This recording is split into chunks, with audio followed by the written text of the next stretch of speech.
everybody, Lord Tremendous here. Got another battle report here for you. SHILOH GT 2014, Game 3.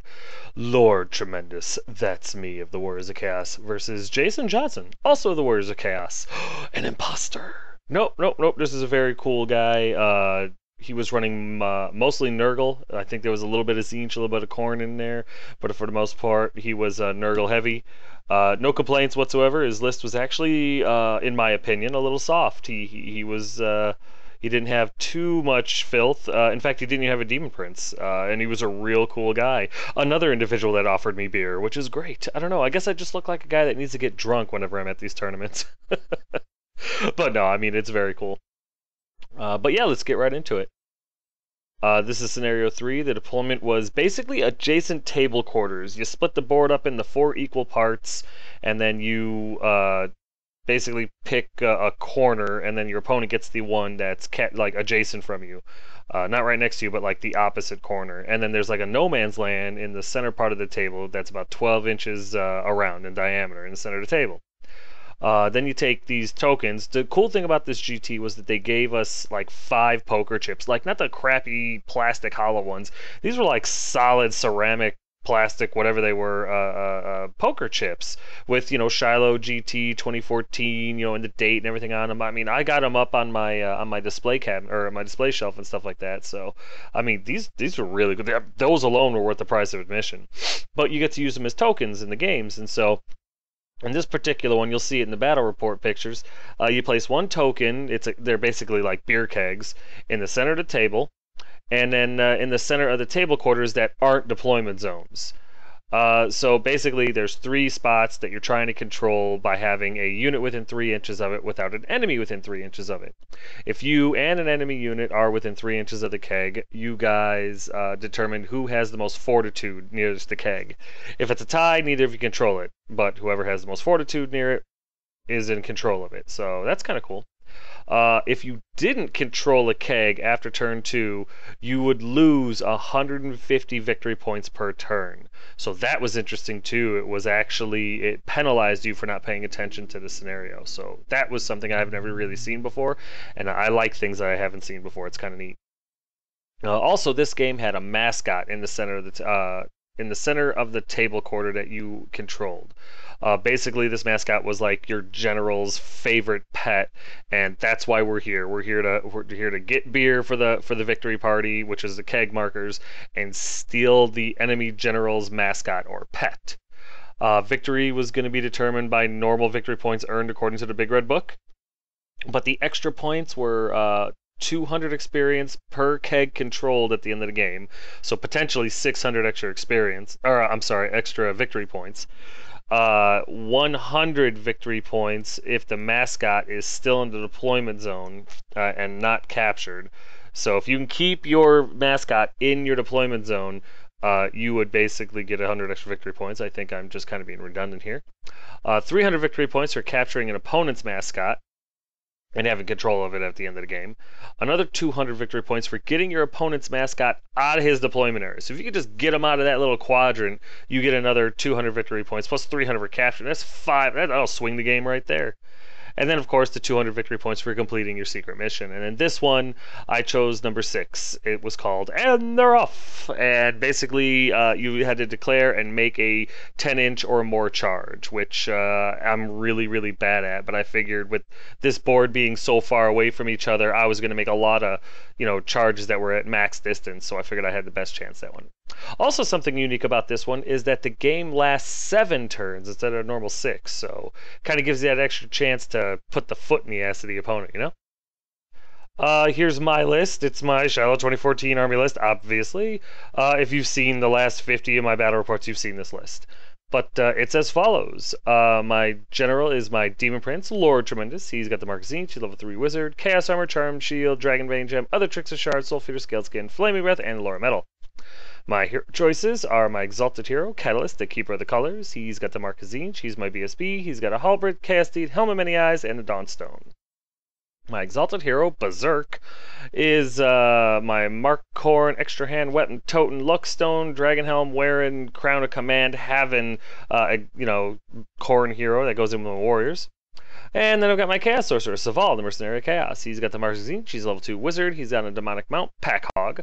He's got the Warrior Bane, Enchanted Shield, Skull Tom, Talisman of Protection, and Lore Zinch. My core choices are 5 Chaos Warhounds with Scaled Skin, 23 Chaos Warriors, Blood Tide, with Mark Khorne, Full Command, Halberds, and Banner of Fury, and my Chariot Vessel of Change with the Mark of Zinch. My special choices consist of 5 Chaos Knights, the Teeth of Zinch. They've got the Mark of Zinch and Sorcerer's Weapons, Banner Musician, and Standard Discipline. And my rare choices are 3 Skull Crushers, Khorne's Wrath, with Banner Musician, Lances, and a Banner of Swiftness. And of course, the one, the only, the Mutalith Vortex.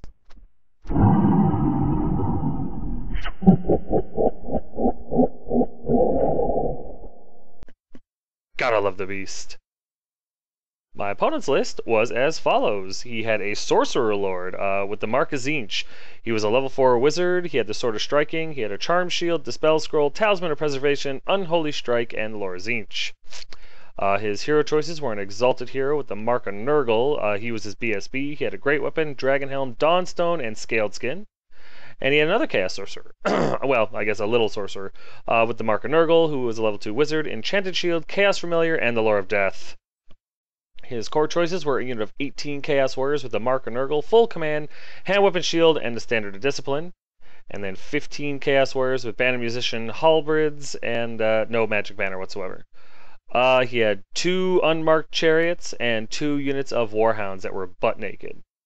His special choice was a Chimera with Regeneration, and his rare choices were 4 Skull Crushers with Musician and Lances, and a Hell Cannon. These are my spells, 3 from Metal, 2 from Zinch, and 1 from the Beast. And these are his spells, 4 from Zinch, and 3 from Death. I got really excited about this game, and getting it all set up to go and everything like that was kind of a chore because it was a deployment that I'd never seen before. So I forget to do deployment pictures, and I forget to take pictures of each other, of our armies. I do get a picture of his, but I get it after I've moved. So here's that picture right here. From left to right, there's one of his chariots. There's his 4 Skull Crushers with lances. In the woods are a unit of his dogs, and those woods turned out to be a stupid woods or whatever, so the dogs are, now that they're in the forest, are stupid.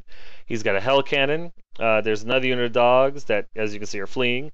A chariot right next to them, a Chimera, his unit of warriors with halberds, now that little disc-looking guy, that is his Sorcerer Lord model, but he just didn't realize when he brought his models that he had forgotten a Chaos Sorcerer Lord on foot. He told me about that first thing the minute we got to the table. He didn't try to hide it, didn't try to sneak it, wasn't trying to cheat or anything. This is an honest opponent, good guy. And he just didn't have another infantry model with him. So, he let me know, hey, this guy's really on foot. He's not in either unit because, he's Zinch. He can't join a unit of Nurgle. And so we put him on that. That was the only model that he had left. So he was honest. He was cool about it. And I had no problem with it whatsoever. So that is a Chaos Sorcerer on foot. And then he had his unit of, 18 Chaos Warriors or whatever it was, with his BSB and his level 2 Sorcerer in there with the Lore of Death. So here's top of turn 1 after movement, which you've already kind of seen. As you can tell, I charged the dogs who were encroaching on the keg in the middle, and they both fled. One ended up in the forest, the other one ended up in the middle of his army, which is good because it kind of ties them up there for a bit. Meanwhile, everything else just kind of moves up. My dogs run to capture a keg just to get it out of the way. And I also wanted to use them as bait. I don't care about my dogs. So the dogs ran over and got within 3 inches of the keg. So now he has to deal with that. And he's got a chariot and a chimera that my warriors would love to charge into just to break them. And so I figured with the dogs over there, he would bring the Chimera and the Chariot over, and eventually my warriors could get a hold of him once the dogs fled away from it. Meanwhile, Saval was over there to try to soften him up with his spells without getting charged. My Demon Prince, my Knights, my Beast, my Chariot, and my Skull Crushers all ran over to try to either get a hold of that keg and pull out his Crushers and his Chariot, and also give the Hell Cannon multiple targets to shoot at, so maybe my Demon Prince lasts longer than a turn. My magic and shooting, well, my magic phase does nothing, and there is no combat, so we go to bottom of 1 after movement. And as you can see, there's a little bit, not much. His Chimera runs over to kind of eyeball the dogs, which I was fine with. I needed that thing. I wanted that thing to get closer. Even if it charged in by itself, I was fine with that. His Chariot actually holds back a little bit. His unit of dogs in the trees, they rally, and then the dogs that were in the middle of his unit, they also rally thanks to the general's leadership. Other than that, the Hell Cannon makes its crazy check, and the Crushers and the Chariot just kind of arrange themselves to get ready to charge next turn. Nothing happens in his magic phase. I believe he gets Spirit Leech off on my BSB, actually, and he rolls a 1 and I roll a 2, and with my general right there, I was perfectly fine. So I think it was like a 9 to a 9 or something like that, or a 9 to a 10. And so nothing happens there. But other than that, we don't do anything, so we go to bottom, or he doesn't do anything, so we go to top of 2. And as you can see, I didn't really do anything. My Demon Prince, I believe, tried to charge his Hell Cannon and failed. And my Tzeentch Knights with my BSB tried to charge his closest unit of Nurgle Warriors and also failed. So they both end up going up just a little bit, but it wasn't enough to really do anything. Meanwhile, my Chariot, my Skull Crushers kind of align themselves to get ready to go after his Skull Crushers next turn. The Beast does the same thing. And he also kind of dares the Chariot to give it a shot, too. Other than that, nothing changes on the top right part because the dogs and the warriors are set up perfectly. Saval backs up a little bit because I don't want the Chimera charging him. Also, real quick, just to recap, during his shooting phase and his magic phase, he got Bolt of Change off on my Demon Prince, which I stopped with Charm Shield, and his Hell Cannon did shoot and direct hit my Demon Prince, and I was able to ward save the wound. Lucky as hell. There's a better picture of the failed charges of my Demon Prince and my Knights. Nothing else happens, so we go to bottom of 2 after movement, and as you can see, nothing happens. His Skull Crushers try to charge my Skull Crushers and fail and move up like 4 inches, and that's it. Everything else just kind of comes around. For the most part, the Chimera did not charge the dogs like I thought they would, and he kind of comes over like to the flank. I didn't care about that because I knew I had the what's it called, the Crown of Command. And even if the Chimera did kill my general or my hero, the warriors were still going to be steadfast, so I really wasn't concerned about where the Chimera was. Other than that, his Nurgle warriors are just trying to get in a better position to deal with the Knights and the Demon Prince when they come in. There's a better picture of his Skull Crushers failing to charge mine. During his magic phase, I don't remember what spell he gets off. It's something simple.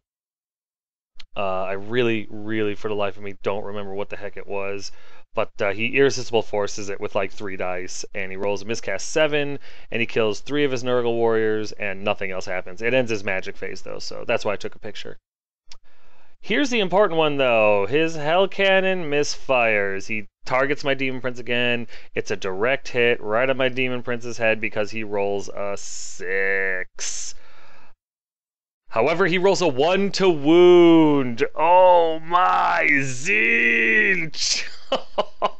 Oh man. We couldn't believe it. My opponent has me roll a ward save just to see if I would have made it. I rolled a 4, and then he proceeds to roll another 6. So my Demon Prince would have been dead had that hit and wounded, and he rolls a 1 to wound. I got lucky as all get out, and now the icing on the cake is that Hell Cannon is no longer a threat. It's a movement 3 monster with handlers, and I'm fine with that because now I'm just going to ignore that stupid thing. I just don't care about it anymore. So we go to top of 3 after movement, and my army, just like emboldened by the luck of my Demon Prince, charges. The Knights charge the Nurgle Warriors with halberds and make it. My Demon Prince charges the Nurgle Warriors with hand weapon shield, and they make it. My Skull Crushers, my Beast, and my Chariot all charge his Skull Crushers because I need a 10 or more to make it. And really the only one I really wanted to make that charge was my Skull Crushers, because I figured the Beast and the Chariot being support, if one of them make it and my Skull Crushers make it, I should win this combat, right? That was the plan. Meanwhile, my warriors continue to just leave their flank exposed to the Chimera, and the dogs stay on top. I move them on top of the keg. That was twofold. One was to try to make my opponent forget the keg was there, and number two, just to show him that I remember my dogs and my warriors over there. I dare you to do something about it. But yeah, there's a better picture right here of my Mutolith and my chariot making it into the Skull Crushers. Wasn't thrilled with this charge. I wasn't disappointed, obviously. I love it when I make a charge, but I really didn't know how well they were going to do because they're the support units, and these guys right here, my Skull Crushers, didn't make their charge. Maybe I expected too much from them. They were 16 away. I needed an 8 to hit, and they didn't make it. Or maybe they were 18 away and they needed 10 to hit. I don't remember. No, it had to be that because I was going for my special mission here, or my secret mission, which I make with the chariot and the Mutolith, which was pretty cool. I rolled 10s for both of them or higher, so that was really cool. But yeah, I was worried. I was figuring that the Mutolith and the chariot were dead next round, and that sucks. Over here, there's a better picture of the Demon Prince and the Knights with my BSB slamming into the Warriors, because I need to deal with him somehow. I really wanted to stop him from casting his crazy spells at me. During the magic phase, the beast gets his spell off on the dogs that are stupid in the woods. I kill one, and I raise their toughness by 1, and I lower their strength by 1. So, not exactly what I was hoping to do, but it'll work. Then we go into combat, and we stand there, and they pass their fear check, and I look at them, and I'm like, well, you've got to issue a challenge. I have to accept it, so go ahead. And he issued a challenge with his Death Sorcerers, level 2. And needless to say, Tremendous had no problem thunder stomping the crap out of that thing, and he killed him dead. I think I actually win this combat, but they're steadfast and they don't go anywhere. Over here, my Knights and my BSB are able to kill 4 of the Warriors. I win this combat, but they're steadfast and they stay. And then over here, once again, the Beast. Oh!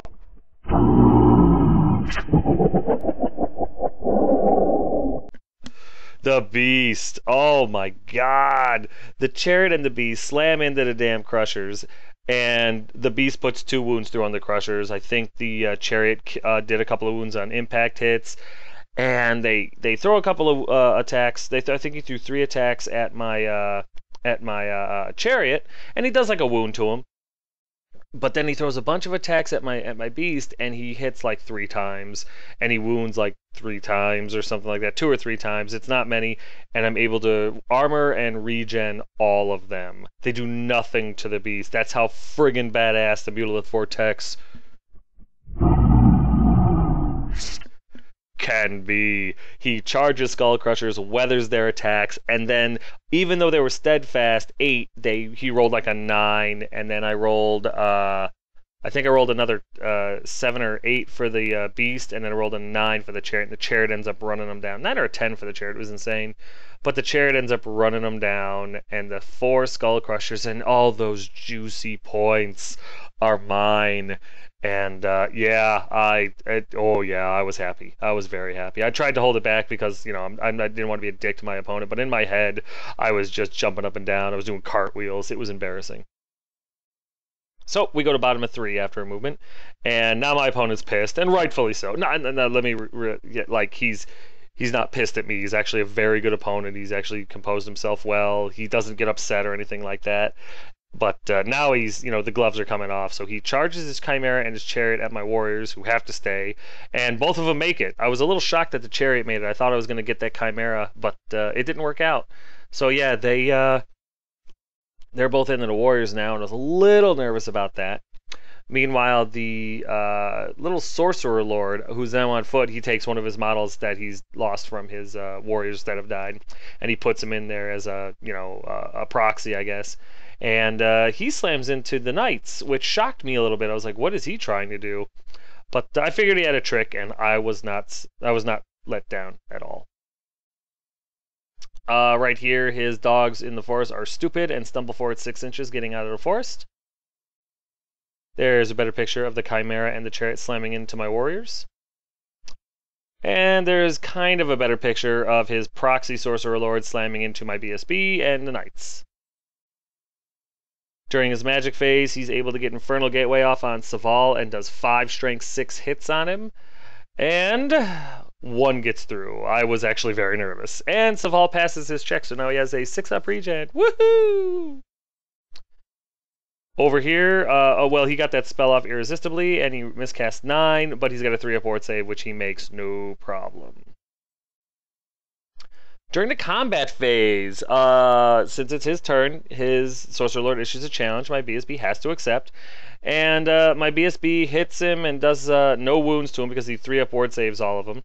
But then he counterattacks with Unholy Strike. And not only does he hit and wound my guy at strength 8, but I don't make any of my saves. I have, what is it, a 6-up, 6-up, 6-up? I don't make any of them.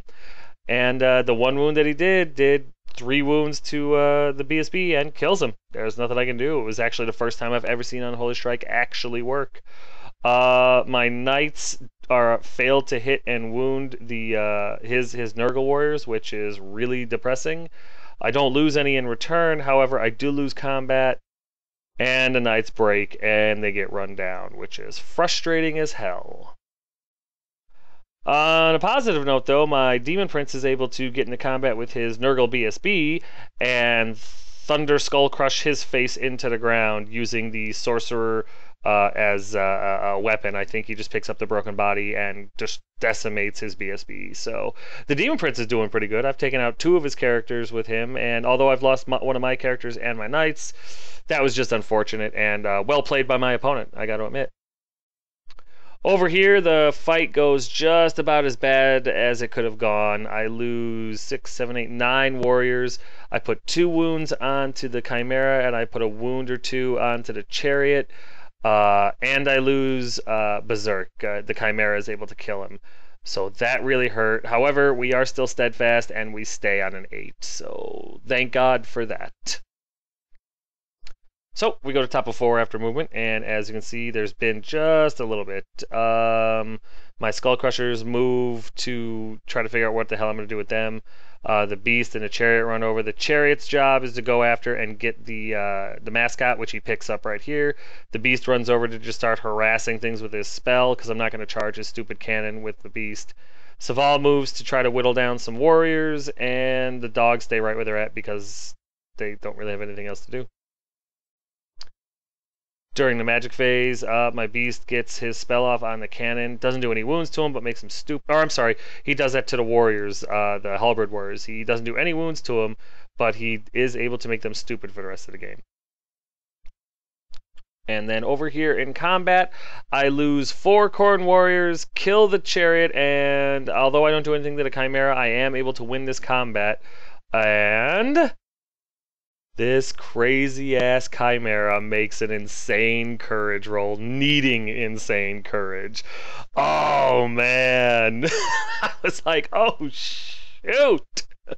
So, that I didn't say shoot, I swore. But, yeah, we were both laughing about that one. It was like, oh, God, what do we do? Well, he knew what he was going to do. He was going to try to kill more warriors. That wasn't the plan. I was expecting to run the Chimera down. But, nope, instead I turn face to Chimera and get ready for the next round of trying to kill this thing, because it's only got a couple wounds left.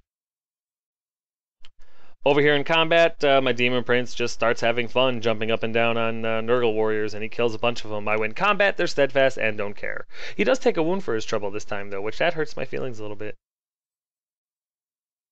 And then we go to bottom of 4 after movement. And not a whole lot. His Nurgle warriors with halberds run over to try to get a hold of my warriors before the Chimera goes down. And that's really about it. One of his dogs rally and turn to get ready to try to do something. And his Hell Cannon turns to hopefully get a hold of my Chariot and be able to charge it so that he can get his mascot back. Oh yeah, I'm sorry. And his Sorcerer Lord charges my BSB, which you can see right there. During his magic phase, he gets Infernal Gateway off on my Mutalith and does 4 wounds to him, which hurts. Oh, that's a tough little bastard. However, in combat over here, my Khorne warriors are able to slip the last 2 wounds through onto the Chimera. They actually do like 7 wounds at a Chimera, and I think 3 got through. So the Chimera dies, and the Khorne warriors turn to face the incoming Nurgle warriors. Over here in combat, his Sorcerer Lord issues a challenge to Lord Tremendous, and arrogantly he tries to use Unholy Strike. He hits, he doesn't, he wounds, and I 5-up ward save it. And then my Demon Prince does his attacks back, gets 2 wounds past his 3-up ward thanks to the other Trickster Shard and a little bit of luck, and he's able to Soul Feed or a wound. So I do end up losing this combat, but it doesn't matter because I'm unbreakable. So we go to top of 5 after movement, and you're looking at it.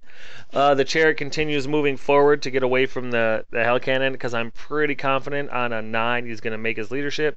The Beast backs up a little bit because I don't want to be charged by the damn cannon, and I failed my March check. The Skull Crushers move to be within 3 inches or so of the, well, they move so that they can be within 3 inches of the keg if they need to, and they can also charge the Hell Cannon if it gets into the Beast. Meanwhile, Saval stays right where he's at so he can torture the dogs and stuff like that. And hold on to the coin, or the keg in the middle of the table, and the dogs stay right where they're at because they're guarding the keg. Oh yeah, and my Corn Warriors charge. And they make it, as you can see right here. The Corn Warriors slam into the Nurgle Warriors, and it's going to be a bloodbath. Yeah, during combat over here, my Demon Prince has absolutely no problem getting the last wound through on his Sorcerer Lord and myrtleizes him, which I'm very happy about. His General is dead, his magic phase is gone, and that's awesome. He ends up winning this combat, but it doesn't matter because my Demon Prince is unbreakable. And as an added bonus, since a unit was killed within 6 inches of the dogs, they take a panic check and flee off the table. Yay, 30 points. Over here, it's actually a pretty vicious fight. I lose 6 Corn Warriors, but I'm able to take out, I want to say, 6 or 7 of his Nurgle Warriors. They aren't steadfast, and they break, and I run them down, and my Warriors are motivated. They go like 10 or 11 inches to run these guys down, and so gotta respect that, right? And that's where they end up right there, which is a beautiful position for a flank charge into his Nurgle Warriors. So here's bottom of 5 after movement, and there's none. He's got a Hell Cannon left, and he's got some Nurgle Warriors fighting my Demon Prince. That's it. My army has done incredibly well, and I'm very proud of them. Over here, we just go straight into combat because there's nothing else to do. His Hell Cannon did turn around and look at the Chariot, but I'm just going to dance until he fails his leadership, and then hopefully, get away from him that way. But yeah, my Demon Prince jumps up and down on the Nurgle Warriors, and they're steadfast, and they make their check. So we go to top of 6 after movement, and my Corn Warriors charge into the flank of the Nurgle Warriors. Other than that, the Chariot gets away from the forward arc of the cannon without going into the forest, and the Beast stays right where he's at because, hey, where else is he going to go? There's a better picture of my Corn Warrior. Well, kind of a better picture of the Corn Warriors going into the Nurgle Warriors. During my magic phase, I just start harassing the Hell Cannon, and I get his number 3, the Mutilus number 3 spell off, and I raise his attack by 1 and lower his weapon skill by 1, which is just actually kind of good because if he does end up charging something, it'd be nicer if he missed, Over here, yeah, with the Corn Warriors and my Demon Prince, the 2 or 3 Nurgle Warriors that survive are no longer steadfast, they break, and the Corn Warriors have to pursue, and they do. My Demon Prince does not pursue, because I didn't want to go into the Hell Cannon. On hindsight, I probably should have, but I wanted to magic the Hell Cannon off the table, because I know it's unbreakable. Over here, as you can see, we go to bottom of 6, and the Hell Cannon charges into the Corn Warriors, and it's like, oh, crap. That sucks. I'm going to lose my Warriors. But they did really, really well. They got their points by killing the Chariot, the Chimera, and the unit of Nurgle Warriors, and helping to finish off the last unit of Nurgle Warriors. So even if I do lose them, it's like, well, they've made their points, so what can I complain about? There's a better picture of his Hell Cannon slamming into my Corn Warriors. We go into combat, and I'm able to put like 3 or 4 wounds through. I think I put 2 wounds on his cannon and 2 wounds on his crew. And I end up losing this combat by 1 or 2. I can't remember exactly how much, but it wasn't much. and I end up making my break check because my Demon Prince was right there, which was fantastic. So yeah, the Warriors have a chance to survive. So we go to top of 7 because this scenario allows 7 turns. And to save the Warriors and 492 plus points, the Demon Prince and the Chariot go slamming into the Hell Cannon just to try to kill it before it can kill me. There's a better picture of my Chariot and my Demon Prince slamming into the Hell Cannon. And with nothing else to do, we go straight into combat because I wasn't going to risk any magic. And yeah, we're able to kill it before it can do anything to me, and that's outstanding. And there it is. There's the end of the game. He is tabled. I'm able to get everything within 3 inches of the 3 kegs, and my Chariot has his mascot at the end of the game. I don't get him out of his deployment area, but I have the mascot, so that's pretty cool. And yeah, this game went really, really well for me. Really no complaints. It was an interesting setup. It was an interesting scenario, especially with the deployment and stuff like that. I really wish I had gotten pictures of that. I'm sorry, guys. It was a GT. I had a lot going on. But we'll get to the recap in a minute, because right now it's time for a quick timeout.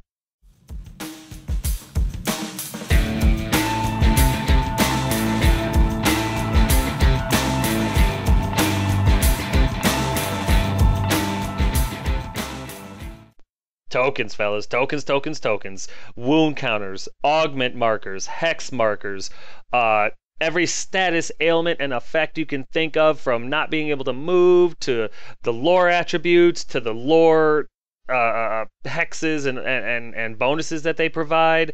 Everything that you can think of that you could need a marker for, that we use dice for, Token Grail makes the tokens. Send her an email, tell her what you need. Any gaming system, from Magic the Gathering to Infinity to Malifaux to 40k to Fantasy, whatever you need tokens for, she will make them, and they come out they're flawless. Look at them. They're the glass beads. They magnify the words in the picture, so they're really easy to see from, the tabletop and everything like that. They're a lot more accurate than dice, and they're dirt cheap, guys. She sells them for less than $10 a kit. Dirt cheap prices, solid gold quality. Totally worth it. Send her an email, get yourself some tokens.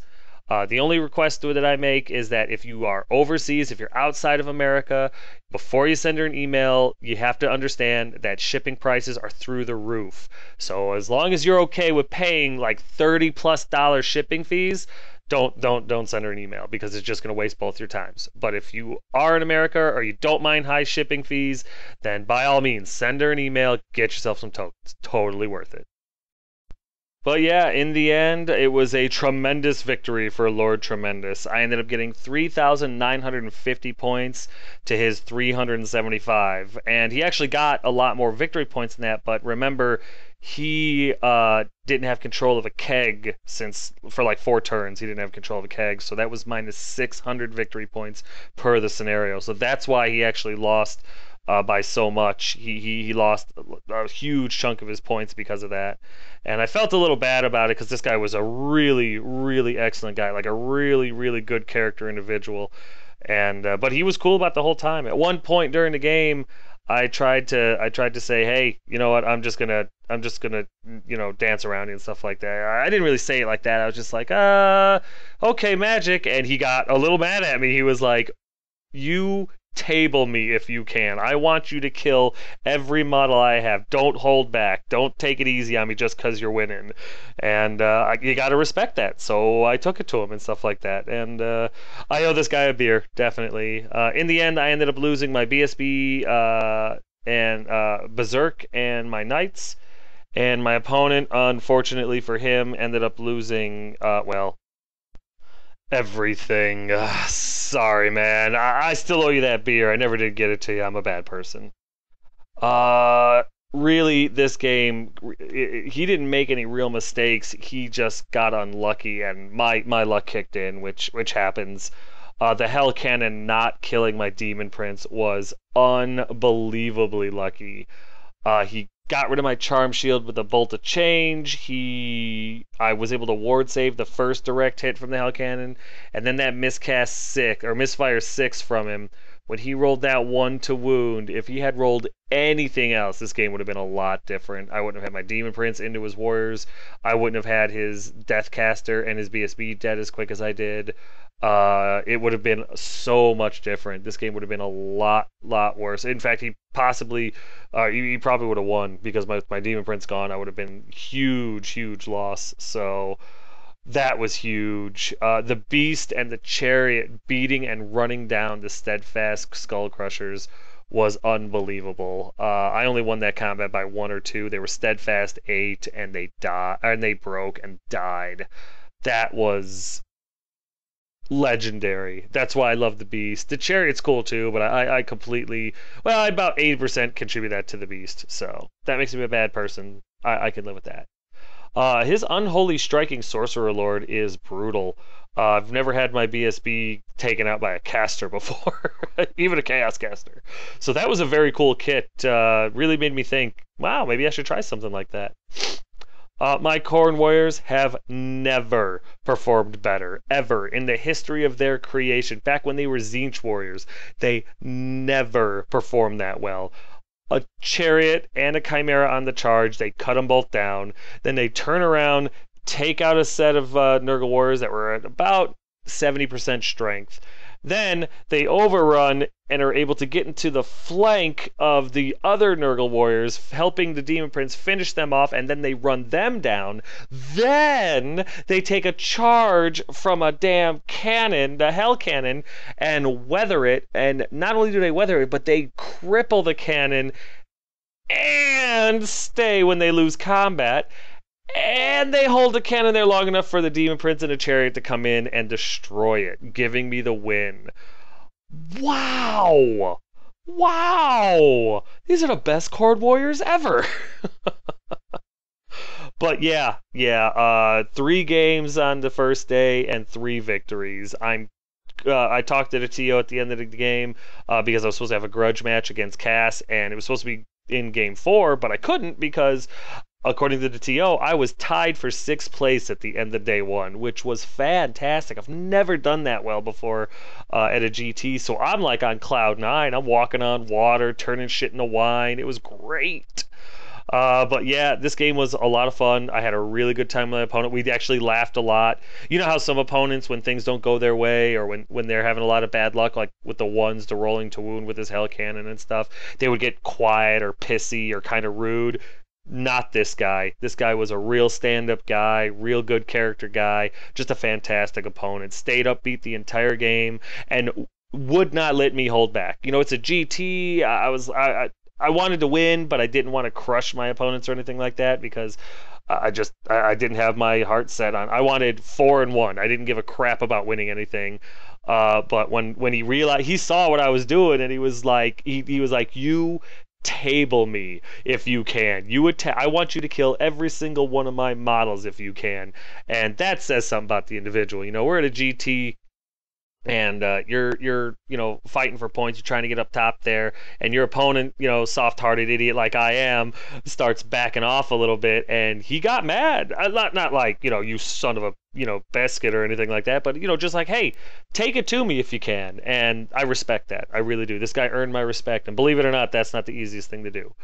I had a really good time playing against this guy. He had a smile on his face the whole time. This is the kind of opponent that you would literally pay money to play against. Not like a whore, but, just like, hey, if this guy charged to play against him, it would be money well spent.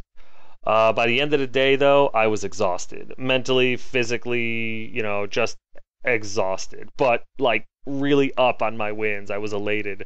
I walked away on day 1 feeling like I might actually know what the hell I'm doing with Warriors of Chaos, so I was feeling pretty good about that. But just another thing real quick, this guy that I tabled, not to rub it in or anything like that, he finished in the top 10 at the end of the GT, so it's not like I took him out of the standings or anything like that. He must have decimated his other 4 opponents because he's up there in the standings. Go check it out. I think I'm lying. SHILOH GT, the T-shirt explosion website. Very cool. But so far, this GT has been a blast. Everybody that I've met has been just like the reason that you go to GTs are to meet people like this. Really enjoyed meeting these people, really enjoying my time there. The environment was friendly, the hotel was really nice, everything so far day one, I mean, zero complaints, not one bad thing to say.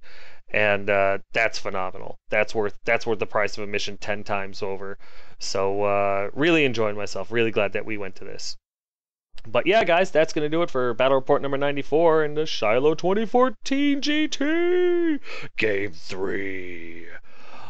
So yeah, I hope you guys enjoyed it as much as I am. Certainly am very, very much enjoying this. If you have any questions, comments, concerns, or complaints, feel free to put them in the comment section below, and I will get back to you as soon as I can. But yeah, guys, thanks.